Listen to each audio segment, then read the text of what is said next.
Hello students, myself Rakesh Kumar, PGT Chemistry, Government Model Sanskriti, Senior Secondary School, धोलेडा, जिला Mahendragarh, Haryana. Students, आज हम study करेंगे कक्षा 12th के केमिस्ट्री के अंतर्गत आने वाले एक महत्वपूर्ण चैप्टर जिसका नाम है बायोमोलिक्यूल्स। इस चैप्टर में हम पार्ट 1 के अंतर्गत आज अध्ययन करने जा रहे हैं मेनली कार्बोहाइड्रेट्स का। कार्बोहाइड्रेट्स के साथ साथ आइए देखते हैं कि हम और कौन-कौन से टॉपिक्स आज इस वीडियो में कवर करने वाले हैं। देखिए, सबसे पहले हम जानेंगे बायोमोलिक्यूल्स क्या होते हैं। उसके बाद हम कार्बोहाइड्रेट्स पर आएंगे। कार्बोहाइड्रेट्स और उसकी क्लासिफिकेशन के बारे में स्टडी करेंगे। उसके बाद हमारे पास अगला टॉपिक होगा ग्लूकोज, उसका इंट्रोडक्शन, उसका स्ट्रक्चर, प्रिपरेशन, केमिकल रिएक्शंस हम ग्लूकोज की पढ़ेंगे। इसके बाद सुक्रोज, ग्लाइकोसाइडिक लिंकेज क्या होता है, स्टार्च और सेलुलोज के बारे में शॉर्ट डिस्क्रिप्शन हम आज देखने वाले हैं। तो चलिए स्टार्ट करते हैं बायोमोलिक्यूल से। चलिए जानते हैं व्हाट आर बायोमोलिक्यूल्स। देखिए, biomolecules are the organic molecules that are involved in maintenance and metabolic processes of the living organisms. Bio means living. Molecules, those molecules which are present in living organisms. Living organisms means animals and plants. So we can say that plants and animals, these are the living things, and the maintenance and the metabolic processes, these are involved in the living organisms, and these processes are completed with the help of biomolecules. So biomolecules are very important for living organisms. Thus, they build up living system and are responsible for growth and maintenance. अर्थात biomolecule वो molecule होते हैं जो किसी भी जीवित प्राणी में अर्थात जीवित वनस्पति में मेंटेनेंस का काम करते हैं और मेटाबॉलिक प्रोसेसेस को पूरा करने में हेल्प करते हैं। इनका मेन रोल है ग्रोथ करवाना और बॉडी को मेंटेन करके रखना। ठीक है, चलिए कुछ बायोमोलिक्यूल्स के एग्जांपल्स देख लेते हैं।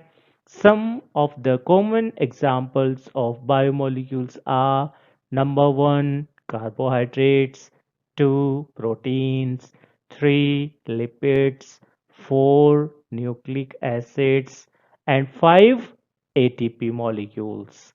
ये सभी हमारे बायोमोलिक्यूल चैप्टर के अंदर भी आते हैं। हमें इन सब का अध्ययन करना है।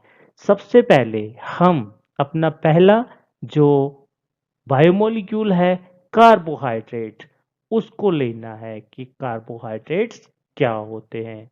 चलिए देख लेते हैं कार्बोहाइड्रेट्स क्या होते हैं। ये देखिए, यहाँ पर आपके सामने एक स्लाइड है। इस स्लाइड में आपको कार्बोहाइड्रेट्स के सोर्स दिखा रखे हैं। कार्बोहाइड्रेट्स हमारी बॉडी के लिए क्यों ज़रूरी है? देखिए, कार्बोहाइड्रेट्स जैसा कि यहाँ पर भी लिखा हुआ है, it is the main source of body energy. अर्थात हमारी बॉडी को काम करने के लिए एनर्जी की ज़रूरत होती है और ये जो एनर्जी है ये कहाँ से मिलती है? ये हमें मेनली कार्बोहाइड्रेट से मिलती है। कार्बोहाइड्रेट के सोर्सेस जितने भी हम ग्रेन्स यूज करते हैं, व्हीट है, बार्ले है ना? इन सब से हमें मेनली कार्बोहाइड्रेट मिलता है। राइस है, कार्बोहाइड्रेट का सोर्स है। पोटैटो है, वेजिटेबल्स में अगर हम बात करें तो पोटैटो है, उससे भी हमें बहुत सारा कार्बोहाइड्रेट मिलता है।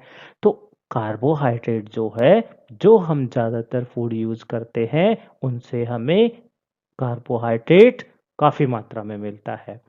यही कार्बोहाइड्रेट हमारी बॉडी के अंदर एनर्जी का मेन सोर्स है। चलिए जानते हैं इसके बारे में कि कार्बोहाइड्रेट होते क्या हैं। Carbohydrates carbohydrates are the polyhydroxy aldehyde. ये देखिए यहाँ पर क्या है, ये पॉलीहाइड्रोक्सी एल्डिहाइड। एल्डिहाइड एल्डिहाइड वो कार्बन कंपाउंड होते हैं जिनके अंदर CHO एल्डिहाइडिक ग्रुप अटैच होता है।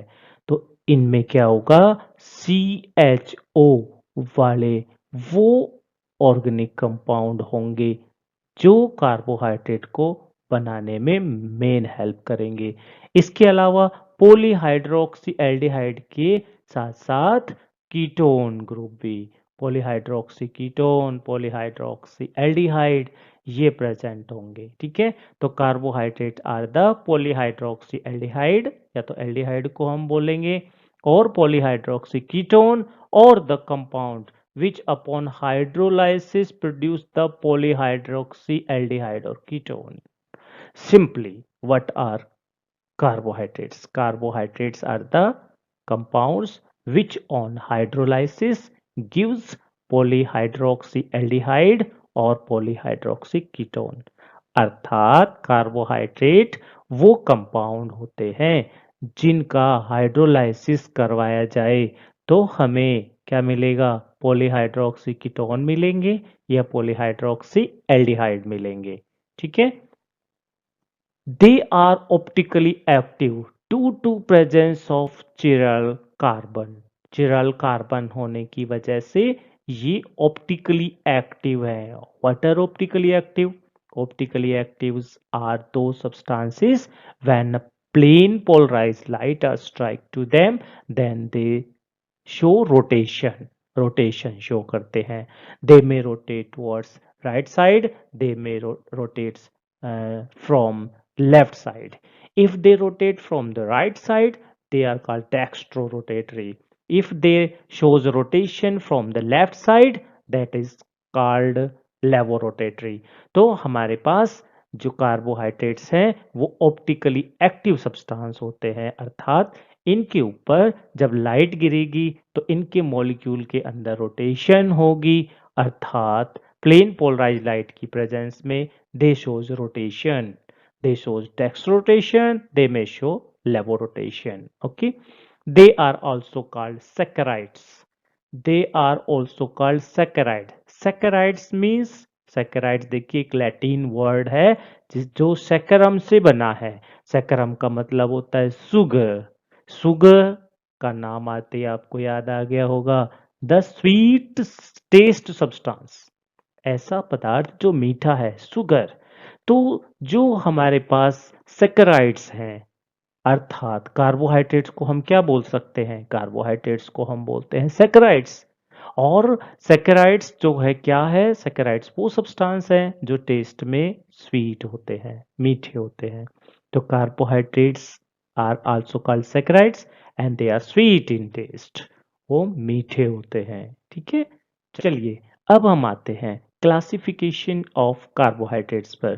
कार्बोहाइड्रेट्स बहुत सारे टाइप के होते हैं पर इनकी क्लासिफिकेशन का एक तरीका है। वो कौन सा है, देखिए, depending upon the reaction of carbohydrates with water, अर्थात कार्बोहाइड्रेट्स का hydrolysis. when they are react with water, then on the basis of reaction with water they can be classified into the following three types। Water के साथ reaction होने के बाद जो product बनाते हैं कार्बोहाइड्रेट्स, उसके आधार पर हम कार्बोहाइड्रेट्स को तीन कैटेगरी में डिवाइड करते हैं। Carbohydrates can be classified into the three category when they are react with water or on the basis of reaction with water. They are classified into three categories. What are these three categories? Number one, monosaccharides. Mono means single, one. Saccharides means carbohydrates which are sweet in taste. तो monosaccharides क्या हुआ, monosaccharides वो sacred हो गए या वो carbohydrate हो गए जिनको वाटर के साथ रिएक्शन करवाएं और वाटर के साथ रिएक्शन करके जो सिंपलर मॉलिक्यूल्स में डिवाइड ना हो, अब सिंपलर मॉलिक्यूल्स में डिवाइड कौन नहीं होगा? सिंपलर मॉलिक्यूल्स में डिवाइड वो नहीं होगा जो टूट ही नहीं सकता हो, अर्थात जो एक ही हो, एक ही मॉलिक्यूल हो। तो मोनोसेक्राइड्स कौन से होंगे? These are those carbohydrates which can't be hydrolysed into simpler molecules. Example है ग्लूकोज, फ्रक्टोज, गैलेक्टोज। जब हम ग्लूकोज के साथ वाटर को ऐड करेंगे, अर्थात ग्लूकोज का हाइड्रोलाइसिस करवाएंगे, तो ग्लूकोज उसके फर्दर सिंपलर यूनिट्स में कन्वर्ट नहीं होगा, अर्थात वो डिवाइड नहीं होगा। ग्लूकोज ग्लूकोज ही रहेगा वाटर में ऐड करने पर। तो हम ये कह सकते हैं कि एक मॉलिक्यूल था कार्बोहाइड्रेट का, वाटर में ऐड करने पर भी एक ही रहा, अर्थात डिवाइड नहीं हुआ। और जो डिवाइड नहीं होगा, एक ही बना रहेगा, वो सैकराइड्स मोनोसैकराइड्स होते हैं। एग्जाम्पल मैंने बताया आपको, ग्लूकोज है, फ्रक्टोज है, देखिए ग्लूकोज है, फ्रक्टोज है, गैलेक्टोज है।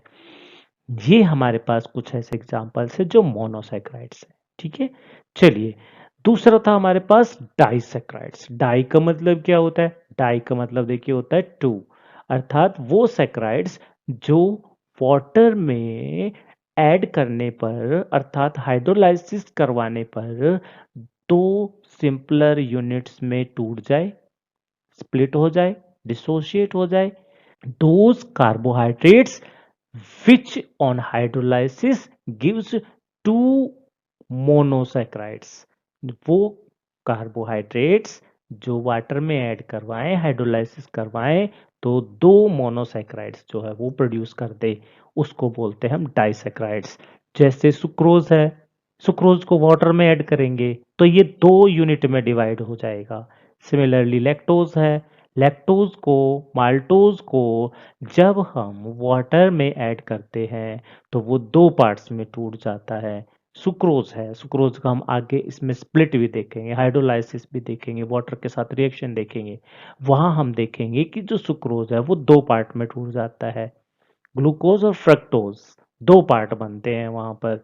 तीसरा polysaccharides, those carbohydrates which give more than two units, अर्थात टू मोनोसैकराइड्स, जो दो से ज्यादा मोनोसैकराइड्स प्रोड्यूस कर दें वाटर में डिजोल्व होने पर, उनको बोलते हैं polysaccharides. These are the high molecular mass compound on hydrolysis which give a large number of monosaccharides, maybe 3, maybe 4, maybe 5, maybe 10। ठीक है, एग्जाम्पल जैसे starch, cellulose, glycogen, gum, these are the some examples of polysaccharides। चलिए, classification और carbohydrates की definition के बाद हम जान लेते हैं इसके कुछ गुण, कैरेक्टरिस्टिक्स। देखिए फर्स्ट जो कैरेक्टरिस्टिक है हमारे पास, मोनोसैकराइड्स हों या ओलिगोसैकराइड्स हों, दे आर क्रिस्टलाइन सॉलिड। जो कार्बोहाइड्रेट्स हैं, चाहे मोनोसैकराइड्स की फॉर्म में है, चाहे ओलिगोसैकराइड्स की फॉर्म में है, वो क्रिस्टलाइन सॉलिड होते हैं, अर्थात उनके अंदर एटम्स की अरेंजमेंट एक रेगुलर पैटर्न में होती है। Okay, next, soluble in water, पानी के अंदर घुल जाएंगे। स्वीट इन टेस्ट, अगर हम टेस्ट करेंगे तो मीठे होंगे, जैसे सैकराइड सैक्रम से बना था, सैक्रम इन स्वीट, तो स्वीट टेस्ट के होते हैं। They are also called sugars, हम कार्बोहाइड्रेट्स को सुगर भी कह सकते हैं due to their sweet taste. Okay, polysaccharides are amorphous, जबकि पॉलीसैकराइड्स जो होंगे, कार्बोहाइड्रेट्स की जो दूसरी कैटेगरी है पॉलीसैकराइड्स, ये अमोर्फस होते हैं, अर्थात इनके अंदर एटम्स की अरेंजमेंट रेगुलर पैटर्न में नहीं होती है, शॉर्ट रेंज होती है। ठीक है, इनसॉल्युबल इन वाटर, पॉलीसैकराइड्स जो है वाटर में सॉल्युबल नहीं होंगे और ना ही इनका टेस्ट स्वीट होता है, अर्थात पॉलीसैकराइड्स जो होते हैं अमॉर्फस हैं, इनसॉल्युबल इन वाटर हैं, टेस्टलेस हैं। So they are called the non sugars. आपसे यहाँ पर क्वेश्चन भी पूछा जा सकता है, what are sugars and what are non sugars. आप बताएंगे मोनोसैकराइड्स है, ओलिगोसैकराइड्स है, जो क्रिस्टलाइन सॉलिड होते हैं और इनका टेस्ट स्वीट होता है, तो दे आर कॉल्ड सुगर्स। तो मोनोसैकराइड्स और oligosaccharides are sugars. On the other hand polysaccharides, polysaccharides are tasteless. They are not sweet in taste. They are also amorphous. So they are called non-sugars. Sugars and non-sugars दो category में आते हैं carbohydrates.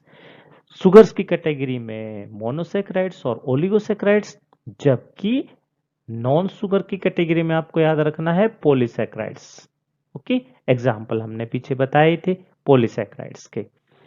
चलिए आगे हम इसका और भी एक छोटा सा क्लासिफिकेशन देखते हैं। उस क्लासिफिकेशन का जो बेस है वो है basis upon the reducing and non reducing properties. जो हमारे कार्बोहाइड्रेट्स हैं उनकी रिड्यूसिंग और नॉन रिड्यूसिंग प्रॉपर्टीज के बेस पे अगर हम देखते हैं तो इनको दो कैटेगरी में डिवाइड किया गया है। किसको? कार्बोहाइड्रेट्स को। वो कौन कौन सी है? Number one, reducing sugars. Reducing sugars ये कौन से सुगर्स हैं? देखिए जैसा नाम से पता चल रहा है रिड्यूसिंग, अर्थात जो फैलिंग सॉल्यूशन, टॉलेंस रिएजेंट, इनका रिडक्शन कर दें, रिड्यूस कर दें, ऐसे कार्बोहाइड्रेट्स रिड्यूसिंग सुगर्स कहलाते हैं।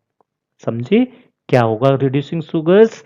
जो फैलिंग सॉल्यूशन, टॉलिन सॉल्यूशन को रिड्यूस करते हैं। There are some carbohydrates which reduce aldehyde,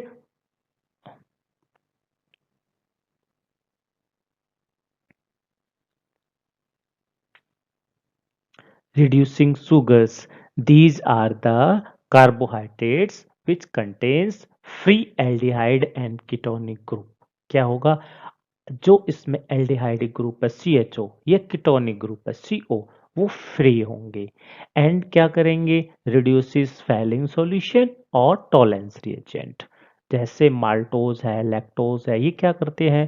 falling solution को या टॉलेंस रिएजेंट को ये रिड्यूस करते हैं, इसलिए हम इनको बोलते हैं रिड्यूसिंग सुगर्स। माल्टोज है, लैक्टोज है, स्वीट इन टेस्ट होते हैं, सुगर्स की कैटेगरी में आते हैं।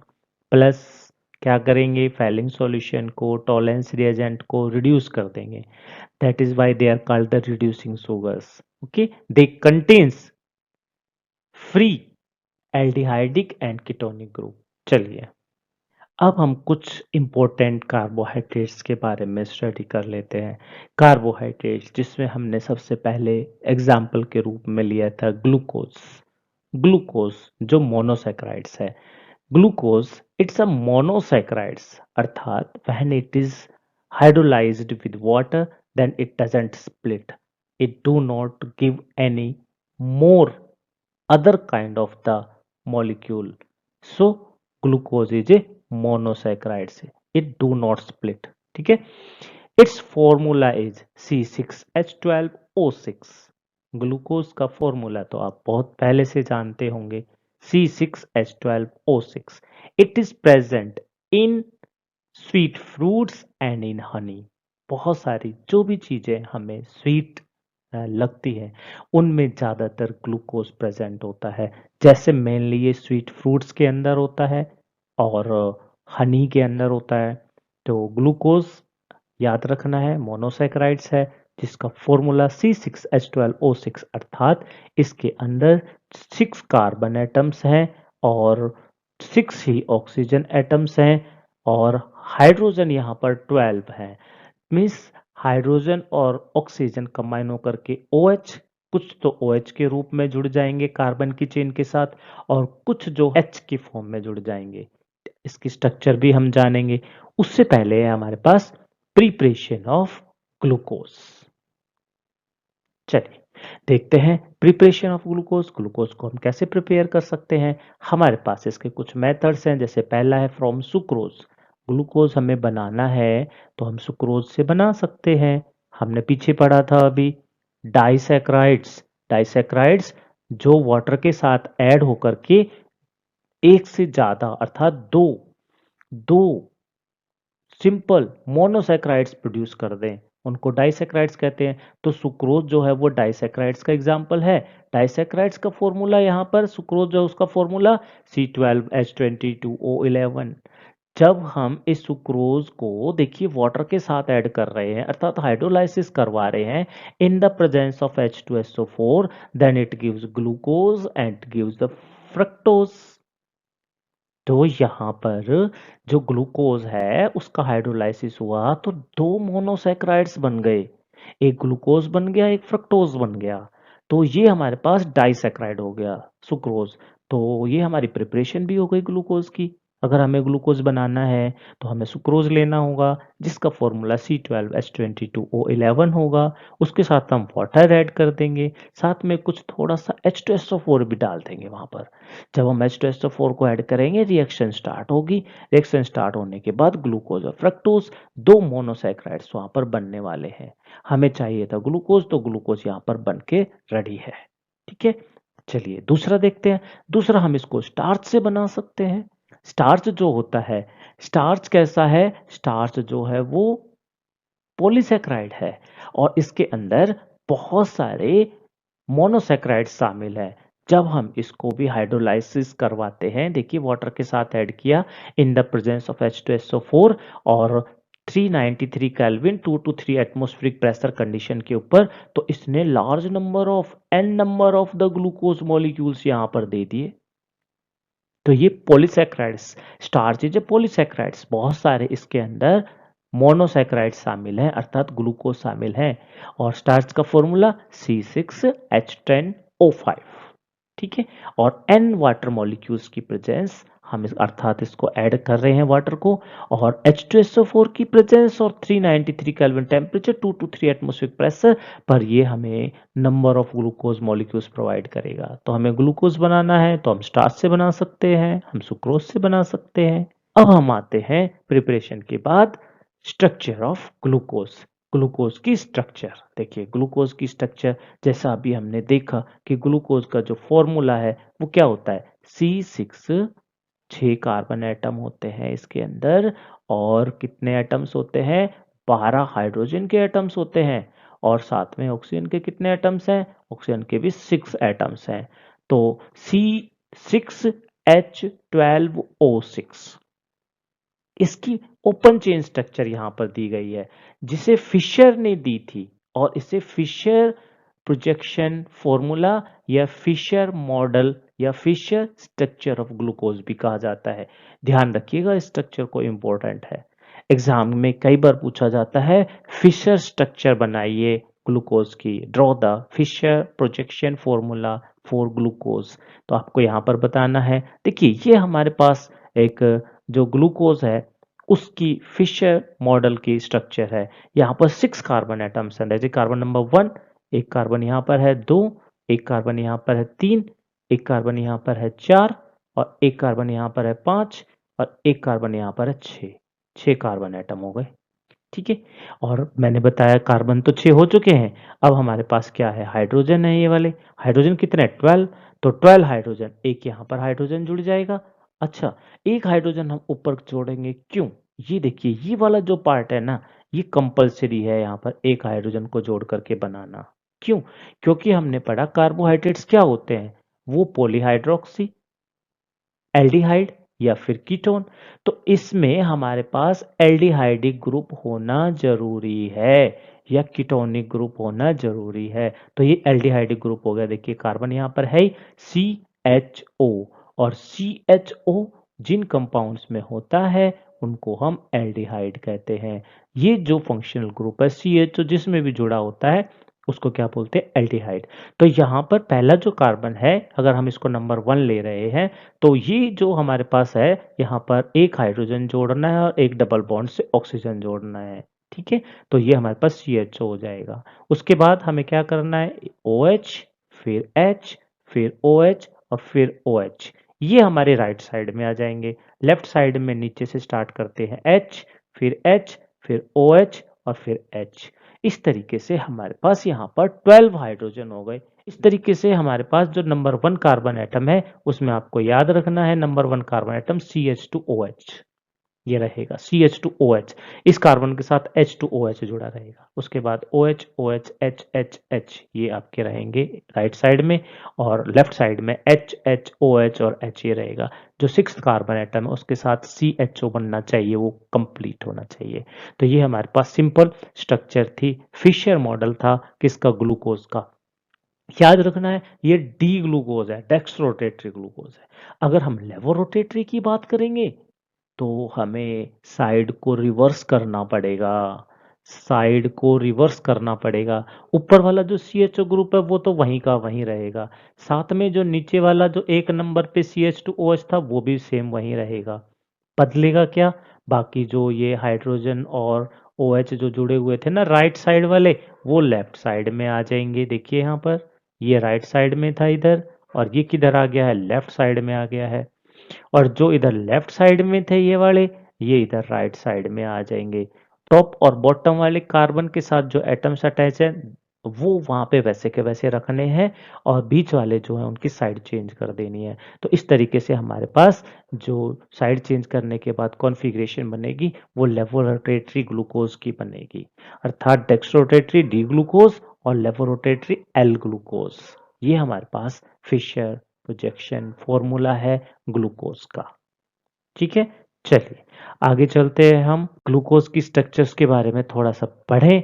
तो क्या है उसके, देखिए these two optical isomers differ in configuration, हमने पढ़ा अभी पीछे, इनके कॉन्फ़िगरेशन अलग अलग है around any other carbon atom other than carbon one atom. Carbon one atom नीचे वाला और ऊपर वाला भी छोड़ दें अगर हम, तो बाकी जो इनकी कॉन्फ़िगरेशन है वो क्या है, अलग अलग है, देखा अभी हमने।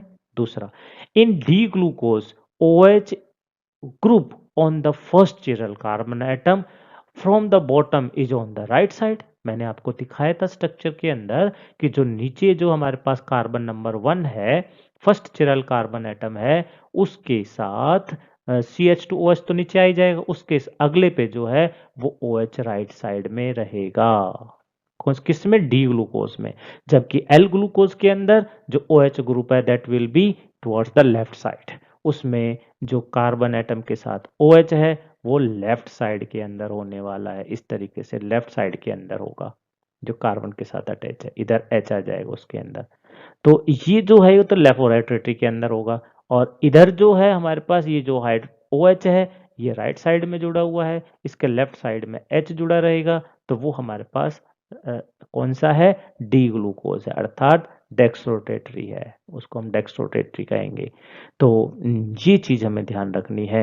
अगर हमने डेक्स्ट्रोरोटेटरी अर्थात डी ग्लूकोज की कॉन्फ़िगरेशन को चेंज कर दिया, ऊपर नीचे के एटम्स को तो वहीं पे रखना जहां है, जैसे जो अरेंज है वैसे ही रखना, पर बीच की अगर हमने arrangement of OH and H वाली जो है चिरल कार्बन एटम्स के साथ, उसको अगर हमने चेंज कर दिया तो वो लेवोरोटेटरी हो जाएगा।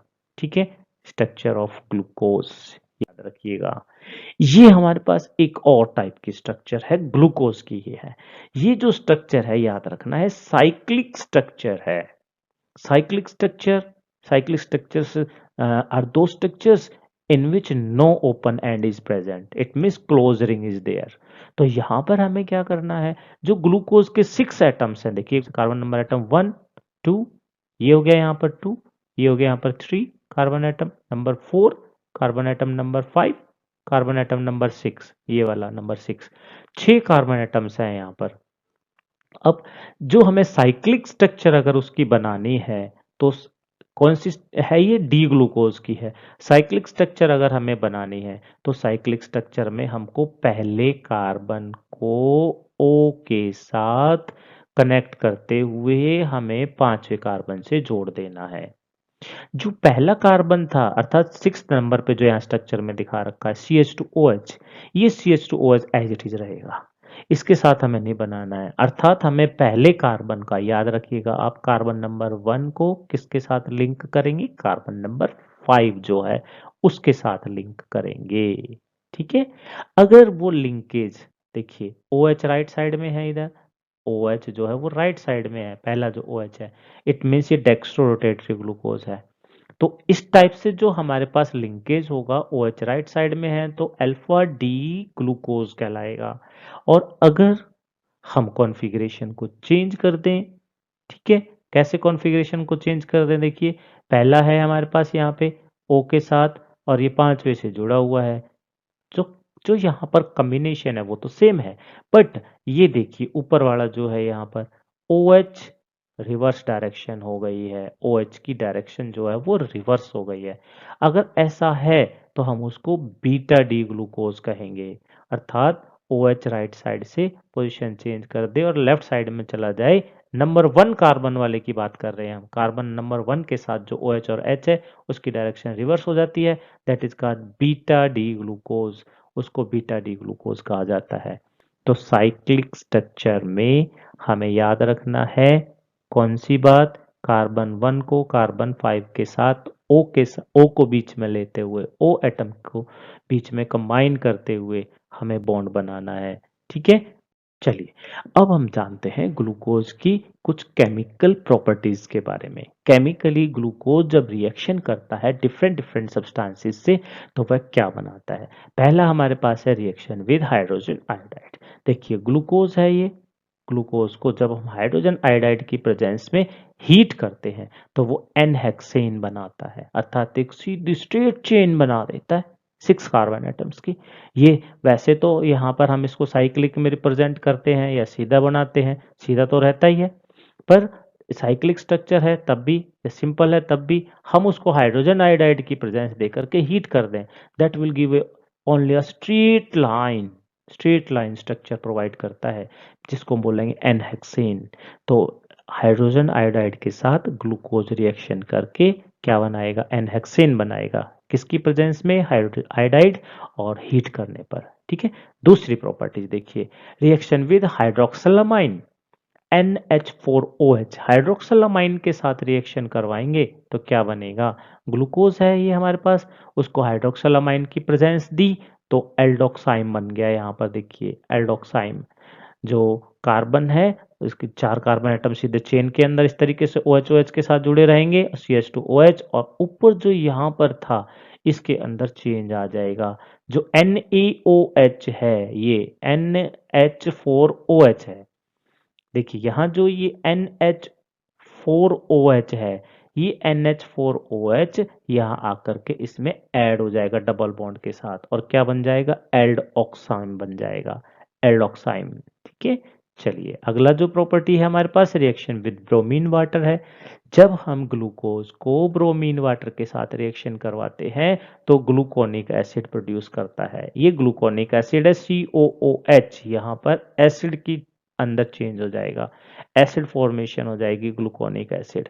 बाकी वो CHOH जो है 4 कार्बन एटम्स होंगे, CH2OH नीचे रहेगा स्ट्रक्चर के अंदर, पर जो यहाँ पर पहला जो था CHO जो था वो चेंज होकर के COOH में कन्वर्ट हो गया है ब्रोमीन वाटर की प्रेजेंस होते ही, तो ग्लूकोनिक एसिड फॉर्म करता है।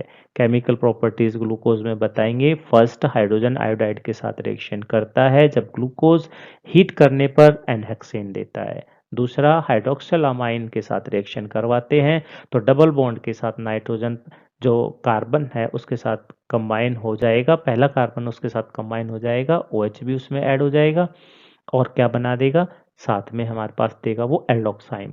इसके अलावा तीसरी प्रॉपर्टी हमारे पास ब्रोमीन वाटर के साथ रिएक्शन, जब भी हम ग्लूकोज को ब्रोमीन वाटर के साथ रिएक्शन करवाते हैं तो ग्लूकोनिक एसिड देगा, ठीक है। चलिए आगे है हमारे पास ऑक्सीडेशन, ग्लूकोज का ऑक्सीडेशन करवा देंगे तो सैकरिक एसिड देगा, याद रखिएगा सैकरिक एसिड प्रोवाइड करेगा। ये ग्लूकोज हमारे पास, ग्लूकोज को हमने नाइट्रिक एसिड और हीट दी तो हमारे पास सैकरिक एसिड की फॉर्मेशन करेगा। इसके बाद जो हमारी अगली रिएक्शन है वो है फैलिंग सॉल्यूशन के साथ। देखिए ग्लूकोज जब CuO और फैलिंग सॉल्यूशन की प्रेजेंस में रिएक्शन करता है तो COOH CHOH 4 टाइम्स CH2OH के साथ साथ हमारे पास रेड प्रेसिपिटेट में Cu2O बनाता है। नेक्स्ट प्रॉपर्टी है हमारे पास टॉलेंस रिएजेंट के साथ। ग्लूकोज जब टॉलेंस रिएजेंट के साथ रिएक्शन करता है, ये टॉलेंस रिएजेंट है, ग्लूकोज ये जब टॉलेंस रिएजेंट के साथ रिएक्शन करता है तो COOH CHOH 4 टाइम्स और CH2OH बनाएगा ये वाला, और साथ में एक इम्पोर्टेंट बाई प्रोडक्ट बनता है जिसको बोलते हैं सिल्वर, और ये जो सिल्वर होता है ना, ये उसके चारों ओर फैल जाता है और ऐसे लगता है जैसे मिरर बन गया हो। इसको हम सिल्वर मिरर टेस्ट भी बोलते हैं। अगली हमारे पास प्रॉपर्टी है वो है रिएक्शन विद फिनाइल हाइड्राजीन।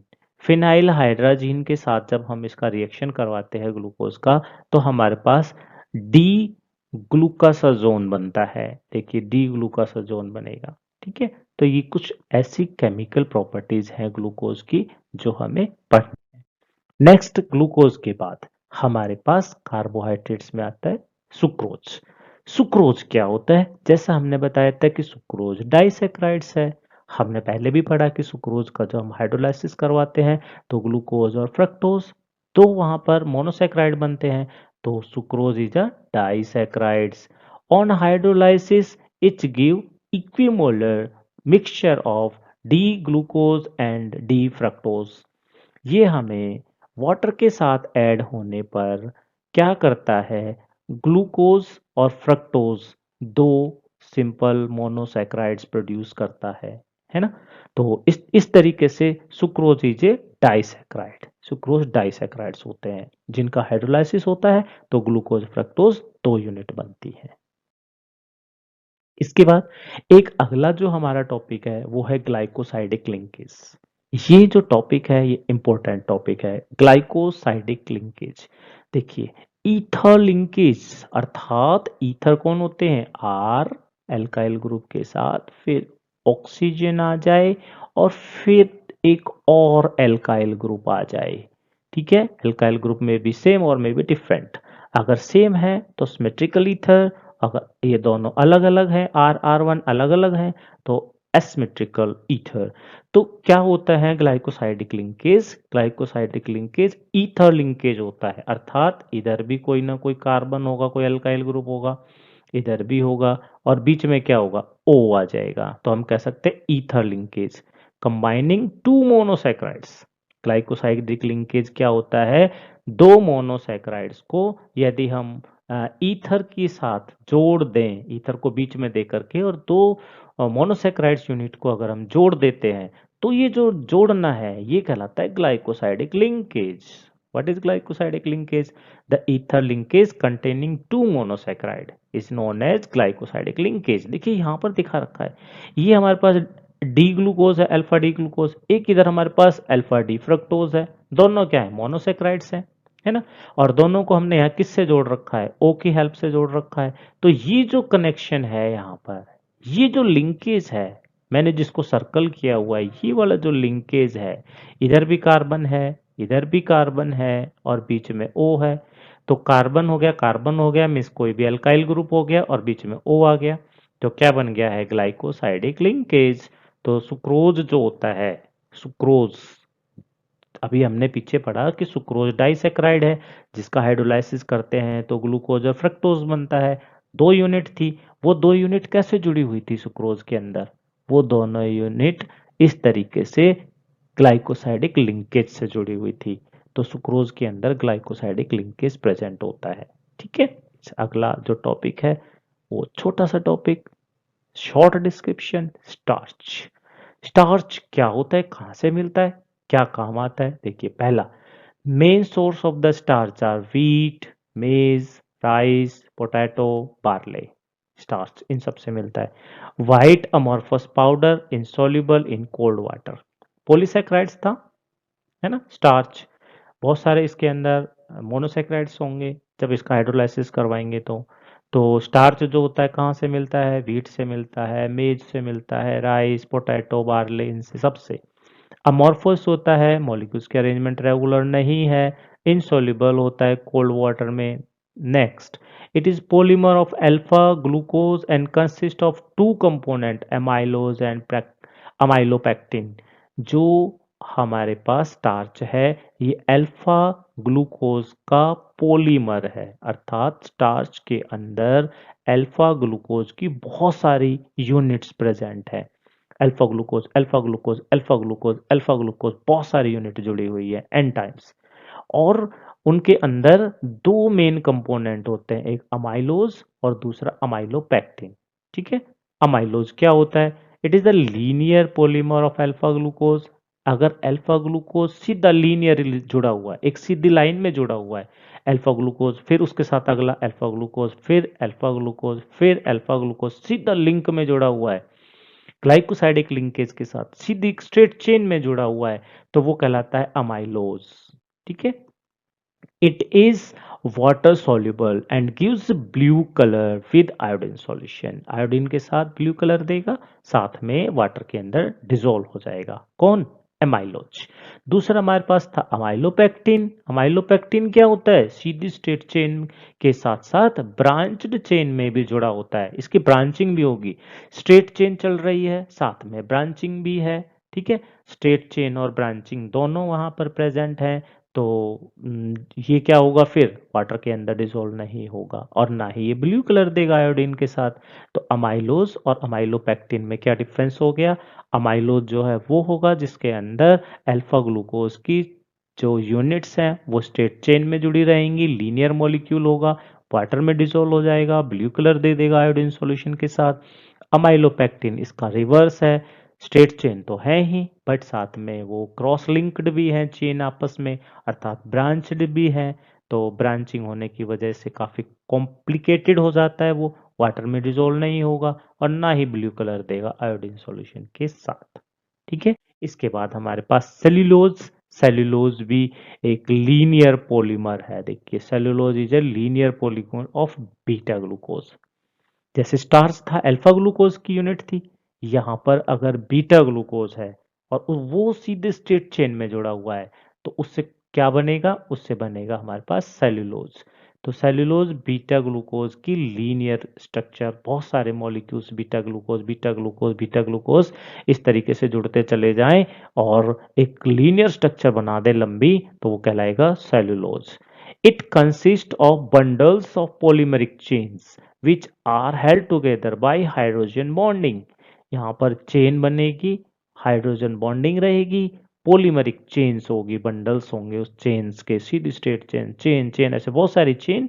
और किससे जुड़े रहेंगे वो चेन आपस में? किससे कलेक्टेड रहेंगी? वो चेन आपस में हाइड्रोजन बॉन्डिंग के साथ एक जगह रहेंगी। Main source of would 40 to 45%, cotton 90 to 95%। It is the main constituent of the cell wall। ये जो हमारे पास वुड है, कॉटन है, इनके अंदर सेलुलोज बहुत ज़्यादा मात्रा में होता है। इसमें बताया वुड के अंदर 45 to 50% और कॉटन के अंदर 90 to 95% होता है। ठीक है। It is colourless amorphous solid decompose on heating. कोई कलर नहीं होगा, अमॉर्फस होता है, साथ में डिकम्पोज हो जाएगा हीट करने पर। Do not reduce Tollens reagent और फाइलिंग सॉल्यूशन। फाइलिंग सॉल्यूशन और टॉलेंस रिएजेंट को सेल्यूलोज जो है वो रिड्यूस नहीं करते हैं, सुगर्स करते हैं, सेल्यूलोज नहीं करते हैं। Can't be digested by human stomach. हम सेल्यूलोज का डाइजेशन नहीं कर सकते क्योंकि हमारी बॉडी के अंदर रुमिनेंट नहीं होते। एनिमल्स की बॉडी के अंदर खासकर जो काऊ है, बफेलो है, इनकी बॉडी के अंदर, इनकी स्टोमक के अंदर रुमिनेंट होते हैं, वो इसको सेल्यूलोज को डाइजेस्ट कर सकते हैं। ह्यूमन स्टोमक डाइजेस्ट नहीं कर सकता। ठीक है। Cell wall of bacteria and plant is made up of cellulose. Bacteria की सेल वॉल है, प्लांट की सेल वॉल है, सेल मेम्ब्रेन के बाहर जो कवरिंग होती है ना, सेल वॉल कहते हैं जिसको। वो सेल वॉल बैक्टीरिया की हो चाहे प्लांट की हो, किसकी बनी होती है? बहुत पहले पढ़ा हमने, सेलुलोज की बनी होती है। बेटा सेलुलोज के बारे में। ठीक है। तो इस प्रकार से आज हमने बहुत सारे टॉपिक स्टडी किए जिनमें मेनली हमारे पास तक कार्बोहाइड्रेट्स। ठीक है। चलिए, अब हम आते हैं आज के लिए, आपको कुछ क्वेश्चंस यहाँ पर दिए जा रहे हैं। ये क्वेश्चंस इंपॉर्टेंट क्वेश्चंस में से है। तो आज जो टॉपिक हमने करे हैं उन टॉपिक्स को अगर आपने ध्यान से सुना है तो आप इन क्वेश्चंस का जवाब दीजिएगा। पहला क्वेश्चन हमारे पास है, what is meant by reducing sugars. दूसरा है, write a reaction which shows that all carbon atoms in glucose are linked in a straight chain. तीसरा question, what is the glycosidic linkage. Next है, what are monosaccharides, disaccharides क्या होते हैं। अगला है हमारे पास, what are the product of hydrolysis of sucrose. ये आज के कुछ क्वेश्चंस थे आपके लिए। इसी के साथ आप सभी का धन्यवाद।